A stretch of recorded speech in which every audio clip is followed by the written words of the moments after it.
AARP AAPI held a special Real Inspiration Luncheon honoring iconic AAPI women in film and celebrating 31 years of the Joy Luck Club. The cast and producers reunited at Crustacean Beverly Hills for a panel moderated by Lynn. The community came together to celebrate the trailblazing women who paved the way for future generations with their talent, resilience, and advocacy, both on and off the screen. Let's take a first look.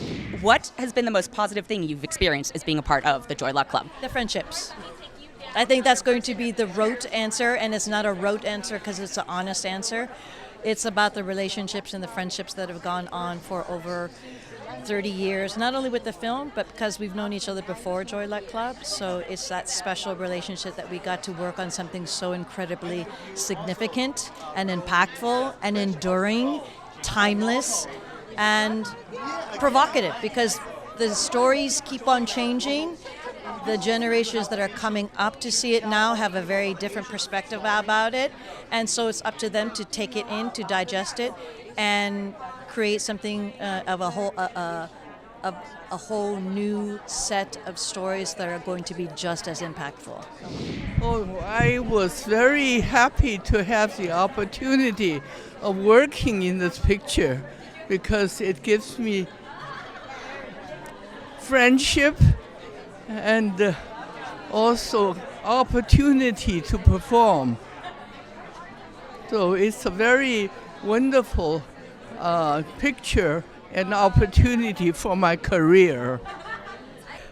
The impact of the Joy Luck Club that originally had on me 30 years ago, as I was growing up, absolutely, there were no Asian Americans in film or on TV. And so when the film came out, absolutely, to see Asian Americans, Chinese Americans, Asian Americans on the screen, to know that it was written by a Chinese American, Amy Tan, is produced by Janet Yang, absolutely had an impact. And so I could relate to that story in so many different ways as a Chinese American growing up here.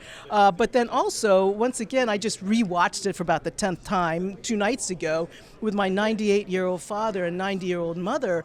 And and seeing the storylines, especially the daughters and the relationship with the mother, I felt to myself like, ooh, I should be a better daughter, right? I could relate to so many of the storylines. My parents are from China, from Shanghai, so absolutely so much of that, the war scenes as well, resonated so much with us. And so we're so proud of the film. 30 years ago, yes, Crazy Rich Asians, 5 years ago, but there's a huge gap.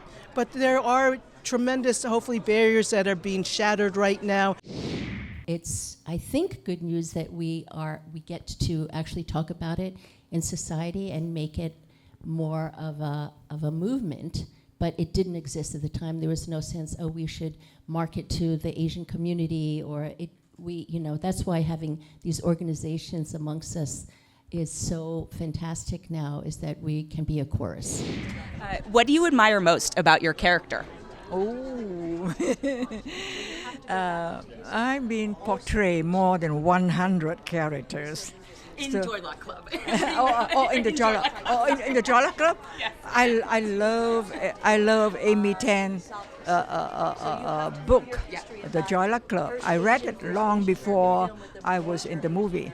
So I see that when I was interviewed by director Wayne Wang, he and Amy Tan was there as well, and the casting director, they asked me if I have a choice to choose a mother among the 4 of them, which one would I choose? Wayne asked me that. So I said that, well, thanks to Amy Tan, the author, that she wrote such a wonderful books. I feel that I am a little bit in every character. Yeah, but if I have the choice, I would choose Swan, the mother who left the twin babies in China, because I came from Vietnam. So somehow Swan have the same situation. And Wayne said, exactly, that's what I have in mind too, so I got it. What has been the most positive thing that you've experienced out of being a part of the Joy Luck Club? Oh, wow. I think really just feeling like as an actor that I can make a contribution to society, and just the connection that I feel with the Asian community to try to move everybody forward has been like the biggest blessing of my life. Like this project, this book was so special, and for me to like be a part of it was kind of like mind-blowing.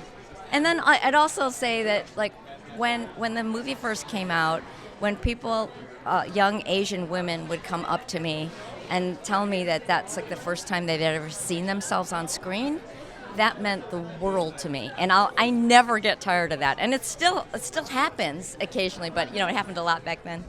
How many young Asian women dump their trauma on you as a byproduct of the relationship your character has with her mom? It's, I think, good news that we get to actually talk about it in society and make it more of a movement. But it didn't exist at the time. There was no sense, oh, we should market to the Asian community, or that's why having these organizations amongst us is so fantastic now, is that we can be a chorus. It's, I think, good news that we get to actually talk about it in society and make it more of a movement. But it didn't exist at the time. There was no sense, oh, we should market to the Asian community, or that's why having these organizations amongst us is so fantastic now, is that we can be a chorus.